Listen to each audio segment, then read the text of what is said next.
Hawaii Part 2 by Miracle Musical is a one-of-a-kind masterpiece that is an abstract story of two lovers. It is about how the world has changed since 9/11. There's a song that goes in reverse and then forwards. It also has its own video game that was made for a different song on the album. It's the only full LP released by Miracle Musical, written in Japanese as you can see here. Welcome to my first attempt at a series, Absolutely Astounding Albums. Absolutely Outstanding Album. Salutations, Internet. I am Taters Precious. Before we get started, a disclaimer. I am not a professional. These are my opinions. I do not represent anyone besides myself. All my sources will be linked in a Google document found in the information below. Also, this video will contain mature themes and adult language and content. Please, viewer, be warned. Alright, so let's talk about Hawaii Part 2. But before we talk about Hawaii Part 2, we got to talk about Killing Yourself to Live, the early 2000s book by Chuck Klosterman. In this book, he had a theory about the band Radiohead. So this gentleman right here is a journalist and author, guy I respect very much, and he had the Radiohead album Kid A in his car when the September 11th attacks happened, and he noticed quite a lot of parallels in between Kid A and the attacks. And this could just be a coincidence with him having that album in his car on that day, and it very well should be, because Kid A was released a little under a year before September 11th actually occurred. So it really just is him drawing symmetry between different things. I was a freshman in high school when 9/11 happened, and I was also listening to this album at the time. So it was just something I wanted to bring up, how Kid A's music can be somewhat of a predictor, like the random number generator around 9/11, on how the world is feeling at the time. So I really find a lot of strength in that and revisit this album with that thought in mind from Chuck Klosterman. But in this video, we will be dissecting some of the themes of how Hawaii Part 2 breaks down the reflection instead of the prediction of a tragic event like 9/11. Another interesting factoid about music in 9/11 is this album, Jimmy World's Bleed American, which came out shortly before the attacks, was changed to self-titled because of the attacks and the connotations that Bleed American has. They're a great band. I love Jimmy World. Just kind of wanted to mention that. Just kind of a changing narrative with the attacks. So I wanted to preface, before we get into the body of this, what are my motivations? Music is my motivation, not only for doing this series, but in life in general. Playing it, listening to it, thinking about it far too much. I love music. I won't get tingles from people talking really close and quiet to the mic. No ASMR tingles, but yes, tingles from anticipating the best parts of my favorite songs. What I want to do is just share my favorite songs, particularly albums, with people. I'm not doing reviews. I'm not giving things scores and putting them on charts and graphs. What I'm doing is a deep dive. And I want to just look at these albums from my perspective, and hopefully that helps other people appreciate them more. I know there's a lot of different content out there on the internet. I hope mine is somewhat unique. One thing we're not going to be doing is using that typical like iceberg format where it's just like, oh, how deep can you get down the rabbit hole? It's just like, I want people to sit down, listen to this album, and then watch my video maybe. Inspiration from YouTube comes from folks like Pat Finnerty with his series, What Makes This Song Stink? He's covered terrible songs like Weezer's Beverly Hills and is hilarious. Check him out. He's also got mad beef with Beato. And I just really like his style. I hope to even get a fraction of his humor. So, Pat, if you're seeing this, thanks for doing what you do. One thing that I'm not trying to do, like I said, is a review. So, if you know Anthony Fantano, yeah, not doing reviews. Not like that guy. Quick mention to other content creators such as Adam Neely from the band Sungazer. I would recommend checking out their music channel if you are a musician yourself. Also really love people who don't show their face, like 12 Tone. Keep on doing what you do, guys. Spotify algorithms can be thanked for me finding this amazing album. I was listening to people like this genius Bill Wirtz, and if you haven't heard of him, check him out, please. And also artists like Andrew Huang, which have a very unique style, but I wouldn't say exactly related to Miracle Musical or Hawaii Part 2.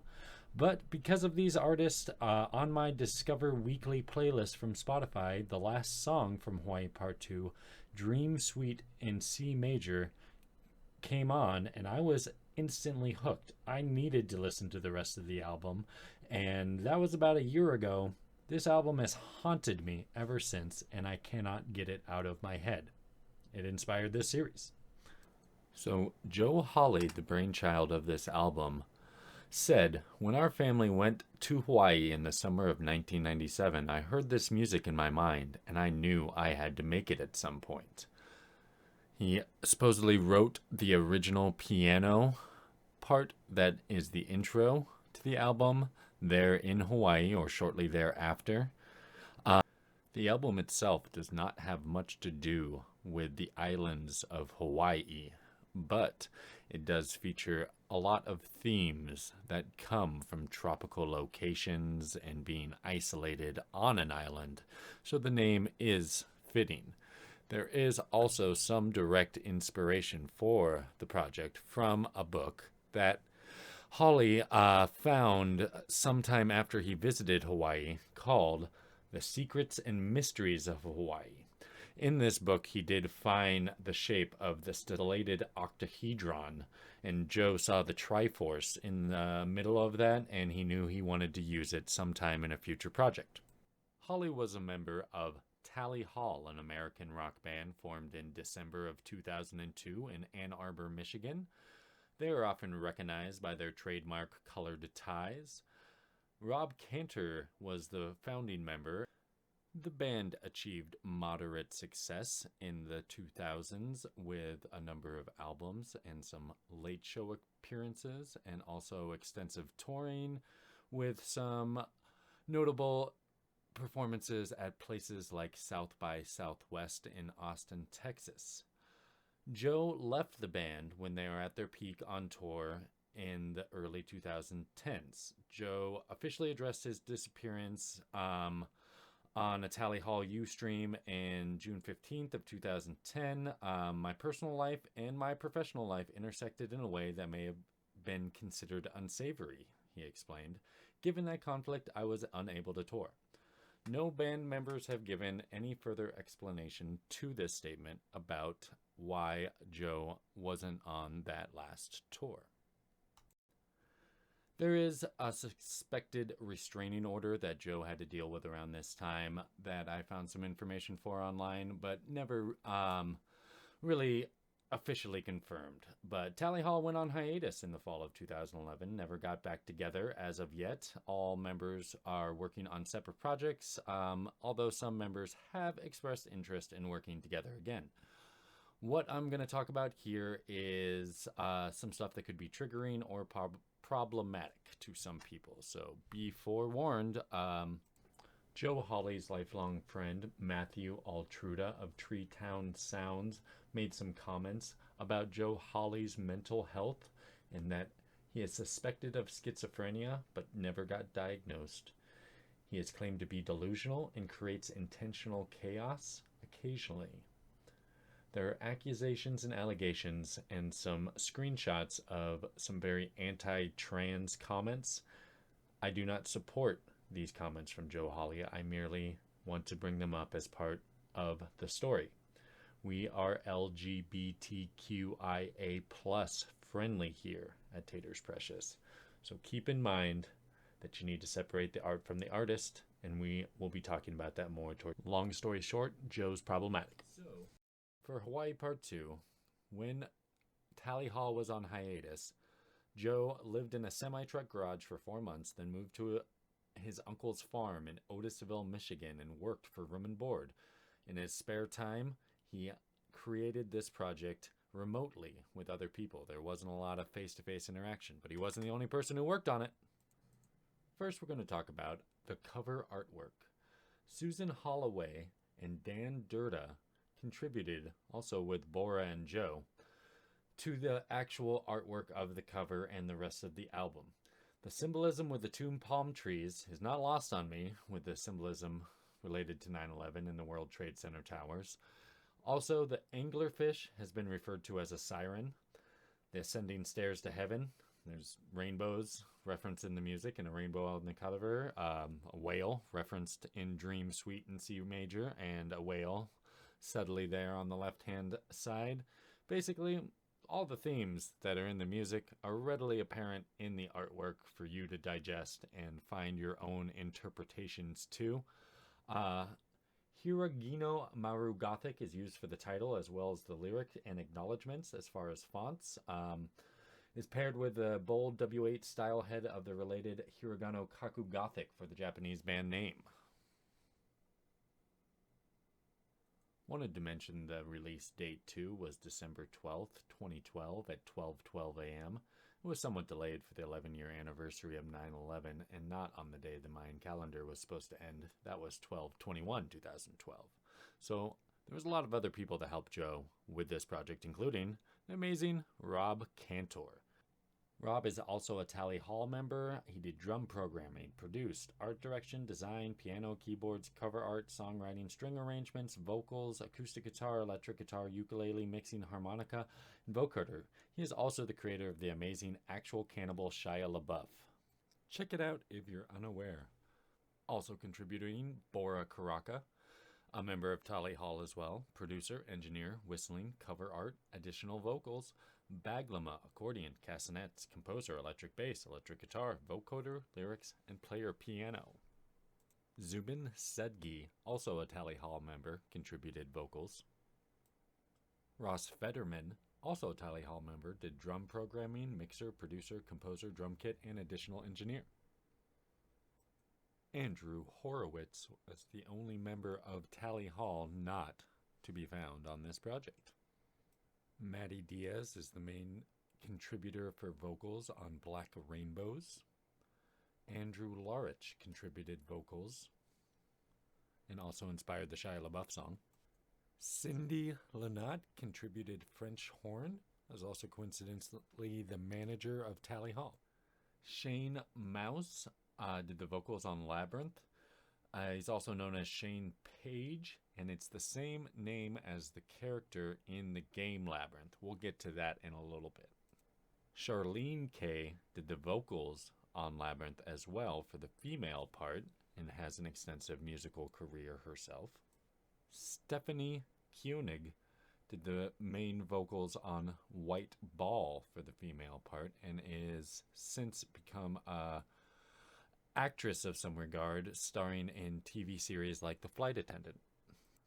Other contributors include Ryan Brady, electric bass and Moog synthesizer, Benjamin Collins, additional engineer, Andrew Kurtz, additional vocals, Ashley Renee, additional vocals, Roman Bale, mastering, Nick Frank Lair, additional vocals, Ryan Scott, additional vocals, Joaquin Horsley was the conductor for the string arrangements, Allison Montez played violin, Jay Golden, violin, Adrian Nigg did additional vocals, Joel J. Dahl did additional vocals, Allison Hanna is the vocals on Stranded Lullaby with additional lyrics, and she is known as the Gator on her own Bandcamp, I found.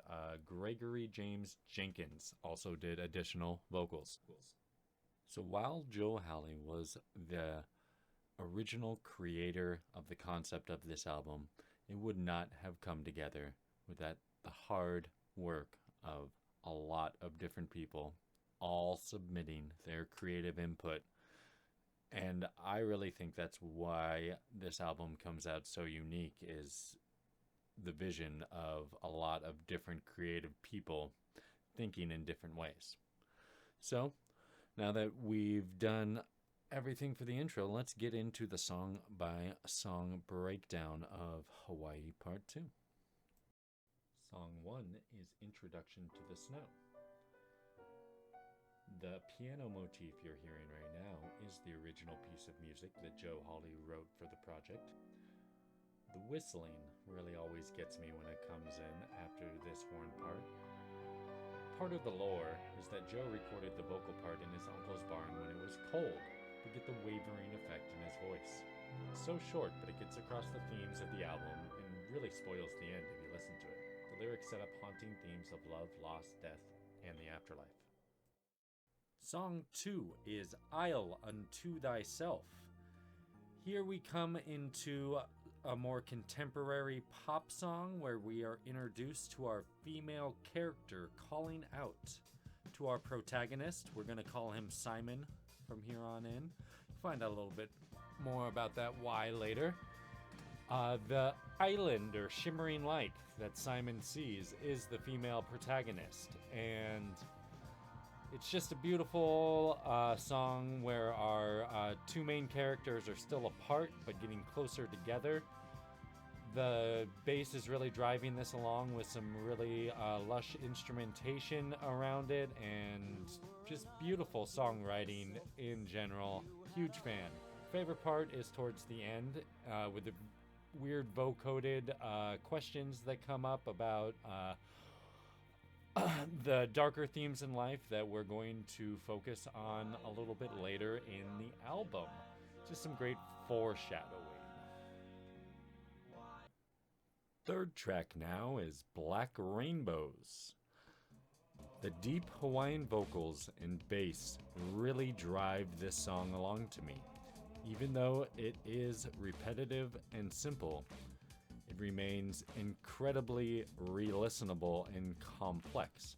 One of my favorites from the album. The deep vocals you're hearing right now are merely the colors of the rainbow in Hawaiian. And when deep vocals begin repeating themselves, it's just the word black in Hawaiian. There you could hear the female vocalist sing Stella Octangula. This is similar to the stellated octahedron. It's not the exact same shape, and I have some information in the Google document about how they differ, but for now I'm just equating them in my mind and in this project. Obviously, Black Rainbows is the meeting of the two lovers. Simon has landed on shore of the island, or found the light, however you want to say. It is passionate. It is sultry. The colors are coming together in the rainbow, and we have a joining of two souls or energies, if you will.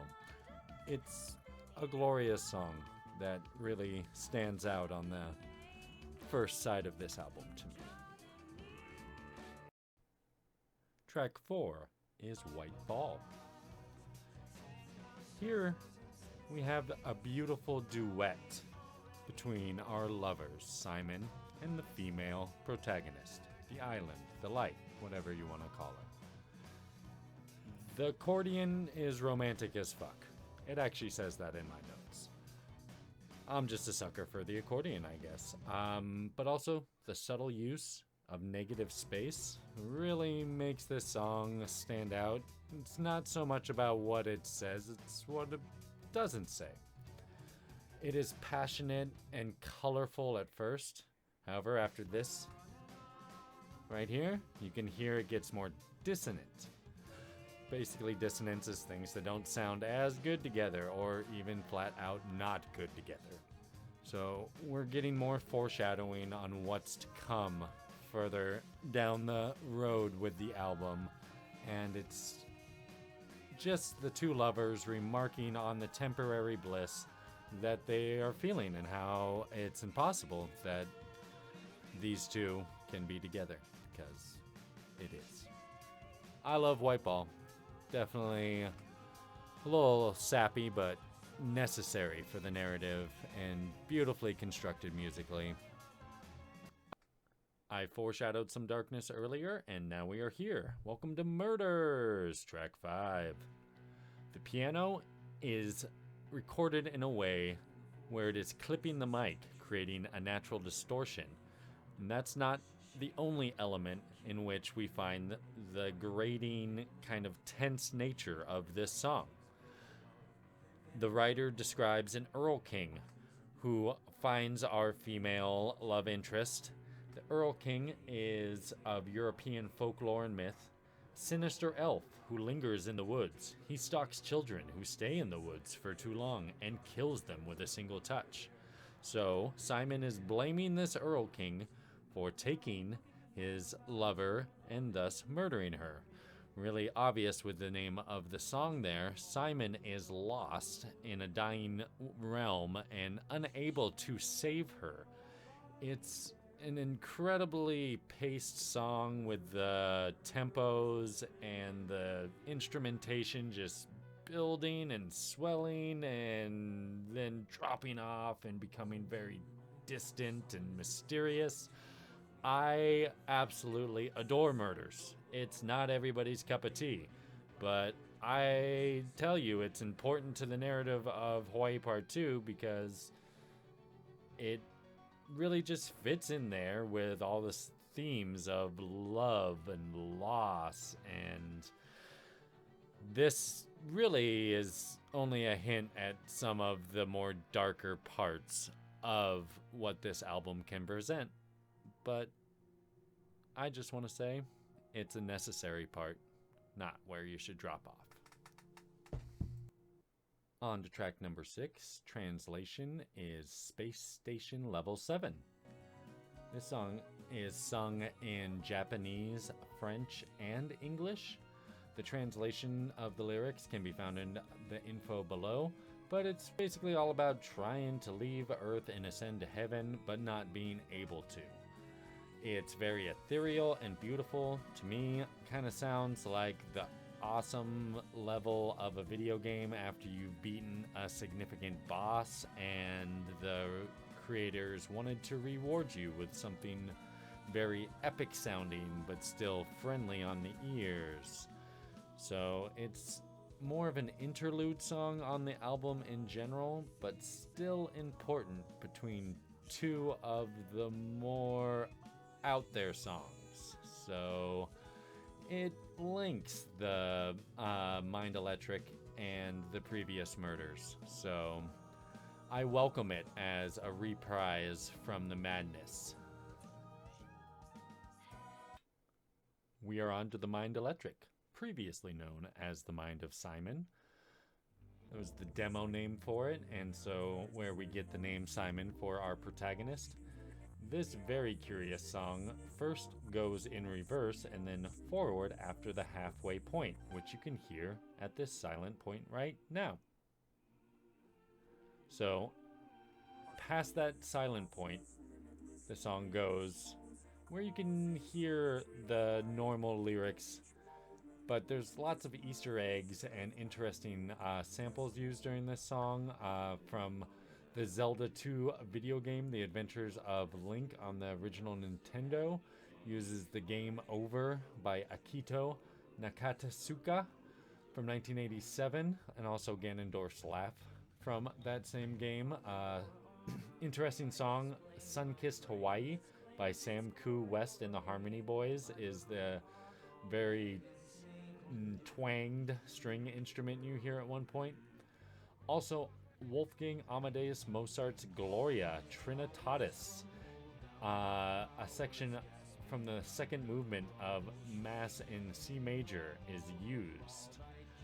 So, a very intense song that is all over the place thematically, but in the narrative, we are really on trial with Simon during the beginning of it. He is sentenced to an infirmary. Although he pleads insane, and he is not responsible for the crimes that he may or may not have committed. He is sentenced to the infirmary to receive electric shock treatment. Thus, we have that name, Mind Electric.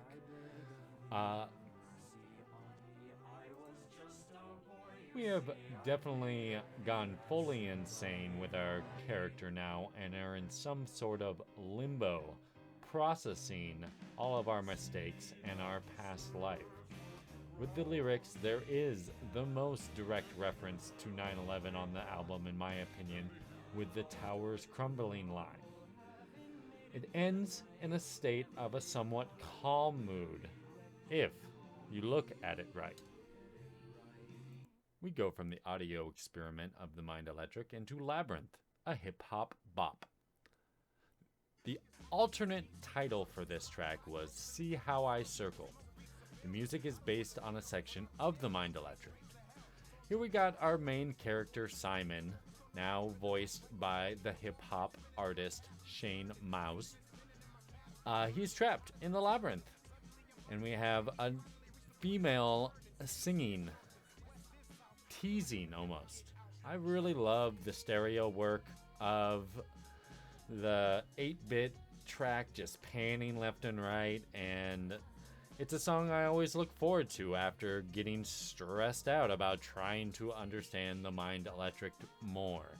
It's a very welcome, more conventional, modern song to what we get on a lot of the album. From one bop to another, Time Machine is song number 9. This electro-fueled dance floor jam is absolutely astounding, like the series. My theory is Simon is about to die, or dying, and his brain is being flooded with DMT. He is able to then relive all of his past good moments in his life.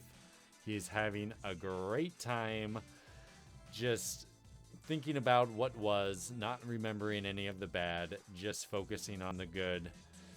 It is just astounding that such simple lyrics and musical writing can achieve such a transcendent song. There is a part on the lyrics you can see here where he says, all alone, time alone, but in the actual song, you can hear him say, I'm alone as well. Thought it was interesting that that was omitted, and also the last chorus here with the fake out and then the reprise in a different key and sort of groove. I absolutely love Time Machine. It's nostalgic, it's retro wave, it makes me feel great. Every time it comes around on the album, I want to get up and dance, and that's what a lot of good music is intending to do. Way to go, song. Stranded Lullaby is the 10th track of Hawaii Part 2. The lyrics really stand out on this one, maybe just because the voice is really loud in the mix mastering of the song. There's a lyric that actively acknowledges the dreamlike atmosphere of everything going on in the narrative at this point. Our character is lost again, but this time seems closer to some final destination as well.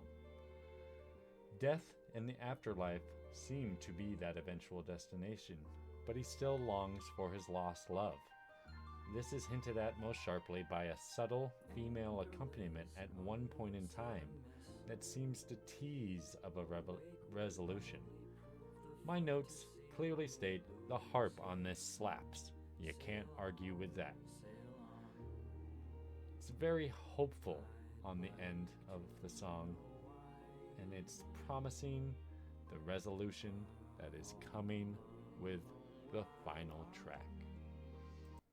Last, but certainly not least, is Dream Suite in C major.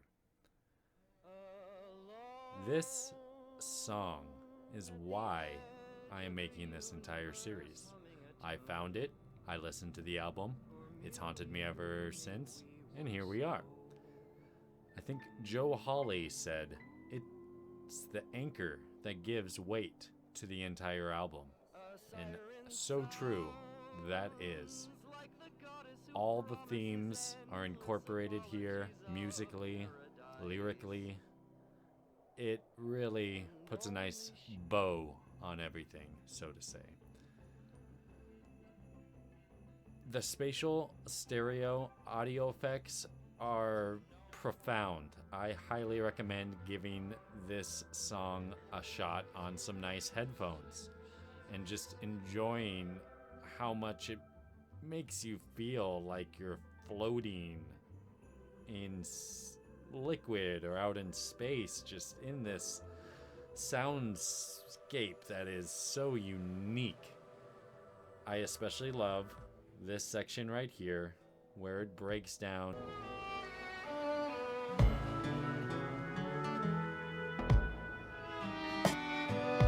You look quite divine tonight, here among these vibrant lights. Pure delight surround us as we sail. Signed, yours truly, the whale. These lyrics symbolize to me that Simon and his lover are finally reunited. Even if it is through death, they are reunited in the afterlife. It is cheery, happy, and filled with love again. I feel such resolution with these lyrics and these themes. However, we do come to more dissonance and just mystery as the album does come to an overall conclusion, acknowledging its own end. I really love how, right towards the end, all we hear are the waves, just subtly drifting in and out, along with a pulse that makes you curious, wondering what else is out there to find amongst the waves. It's just haunting and leaves me wanting more every single time I listen to it. Thankfully, there's a little bit more than just the album. Variations on a Cloud is not on the album Hawaii Part 2, but is one of the only other tracks by Miracle Musical. It was released as a single on the 11th anniversary of 9/11, before Hawaii Part 2 did come out. If you listen to it, it does seem like a direct continuation of the album.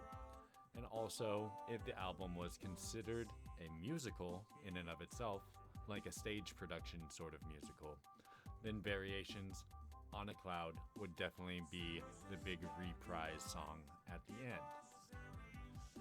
It is the most directly related to 9/11 in narrative, contrasting two different viewpoints.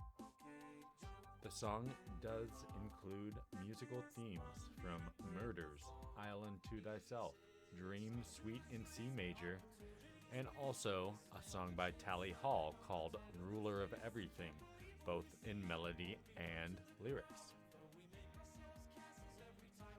While this song definitely fits in with the album, I am glad it was not included on the actual album, because it feels like it sums up the themes too obviously, and Dream Suite in C Major does a better job of keeping things ambiguous and easier to paint your own narrative on top of, while this just kind of shoves its narrative down your face.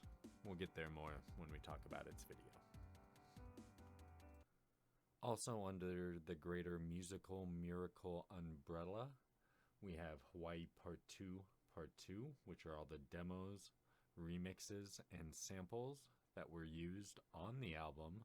So if you want to dive deeper, I encourage you to check it out. Opinion. Also released with the video game Labyrinth is Hawaii Part 2, the 8-bit soundtrack.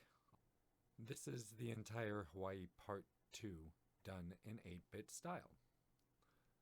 There's also a cover of Candle on the Water from the original Pete's Dragon.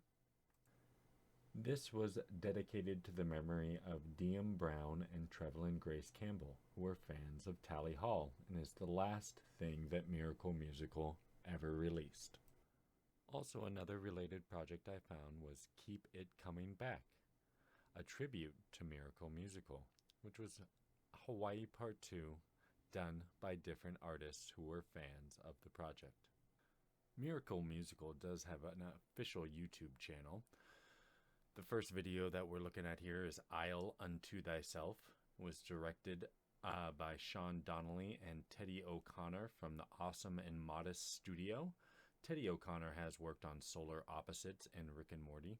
This is a fun animated video with some transmorphing animals and a very strange but enjoyable narrative. It's fun to watch. I'm not showing you the whole thing here, but I encourage you to check it out. The next video that we're looking at here down in the corner is the Mind Electric. It does come with a heavy seizure warning. It's just the lyrics. The video does help you give context to the lyrics when they are going backwards in the first half. So if you want to dissect that song a little bit more, this video is definitely helpful. Next, we have the Labyrinth video, which was done by the Ben Luce, who also worked closely with the producers at Wonderfleen Studios, who did the game, which we'll talk about more in just a little bit. So, the character from the game is based off of the MC hip-hop artist who did the vocals on that track, Shane Mouse. Also featured is Charlene Kay, who is the female vocalist on the track. You can see her appear in many different forms along with Shane. It's really a fun 8-bit video that is like the video game and has lots of little Easter eggs and fun stuff along the way. Very well done. Worth a watch. There is also a video for Variations on a Cloud. The video blends together pictures of the 9/11 attacks, and also videos, and other tragic events overlaid with some cloud footage, and also these two puppets that look like John Lennon and Rob Halford for some reason. They do represent the vocalists on the song, Joe Hawley and Rob Cantor. I talked about the narrative of Variations earlier, but this video can be incredibly triggering. That's why I'm not really going to show a lot of it. I do have a little bit of it coming up that features Philippe Petit, who was the man who walked between the Twin Towers in the 70s, I believe. There's a couple movies, one of which I've watched called Man on Wire that I considered quite good. So we are just going to watch that. One thing, when this video was released, there was a lot of confusion in the comments at the time, and the comments have thus been turned off for all Miracle Musical videos. There is also an official website for the project called HawaiiPartII.com. This is some fan artwork that is featured on that site. There's links to their Bandcamp and Apple Music there, with some interesting Easter eggs besides this fan artwork. Also featured there are some tattoos that people got of questionable quality. Way to go, you guys. All right. And just some really interesting Easter eggs, like there's 2 contact buttons, and one of the contact buttons links to the Apple Store for the movie Contact with Jodie Foster. Now we're going to talk about the Labyrinth game by Wonderfleen Studios a little bit more. The game has 3 levels. Cave/Open Mic is the first. Caldera of Confusion the second. Fortress of Misfortune is the third. As of the 5th of December in 2018, the game has been taken off the Wonderfling site. Found something that may be possible to download through the Tally Hall website or fan club. It's just something that was a little 8-bit adventure with a lot of little Easter eggs, and that Hawaii Part 2 and lowercase 8-bit soundtrack as the audio. This video that we're watching here is what somebody uploaded to YouTube that has a bunch of skeletons in a room, and if you do something, there's a bunch of Easter eggs for Tally Hall and different things. I'll include a link to that in the info below. Hawaii Part 2 and Miracle Musical do not even have their own Wikipedia, but there is an active Facebook and some other social media. One part of this Facebook is a picture of the only live performance to date of Hawaii Part 2 and the artists who worked on this project. This was at Sean Donnelly's private Shawnaroo party in the Victorian Mansion in Echo Park in 2014 is the information that I can find about this. Only this picture exists on the Facebook. There is no live footage from this event. There was a Reddit AMA 3 years ago, of which I have pulled some quotes for previously in this video. But one quote from Holly I would like to bring up now was, "It would be a fun challenge to perform Miracle Musical live with album-level attention to detail, and of course, holograms." I think that sounds like a lot of fun. So, somebody get on it already. I don't have that sort of budget. Before we get into the conclusion, I want to give a big shout out to Latin Marie, this person who is probably half my age, who made a very comprehensive YouTube video called A Lengthy Video Essay on Hawaii Part 2. I will link that in the info below. A lot of great inspiration, and a lot of her ideas went into this video as well. Big shout out. Good job. Also, one thing that was in my outline, it just says TikTok ? I'm not on TikTok. I don't understand it. But it seems like Hawaii Part 2 rankings are kind of a thing on TikTok. So it felt worth mentioning. That's about all I can say about that. We're going to move on to the conclusion now. I'm old. Alright, I've rambled about pretty much every piece of media related to Hawaii Part 2. So now it's time to come to some sort of conclusion. I want to reflect on the overall themes that I see in the album. One thing we got to talk about first is what Joe Hawley really said the genre of this project was. It says on the Bandcamp and other places, genre of infinity, which is expressed through hologram.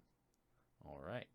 He's also admitted that it has a very abstract narrative, including all the things like the stellated octahedron, 9/11, video games, the whole narrative with Simon, his lover, the murder, the sentencing, the eventual death, and afterlife.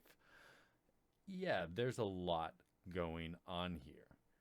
Basically, what I see going on here is big universal themes that you can accommodate to your own mind.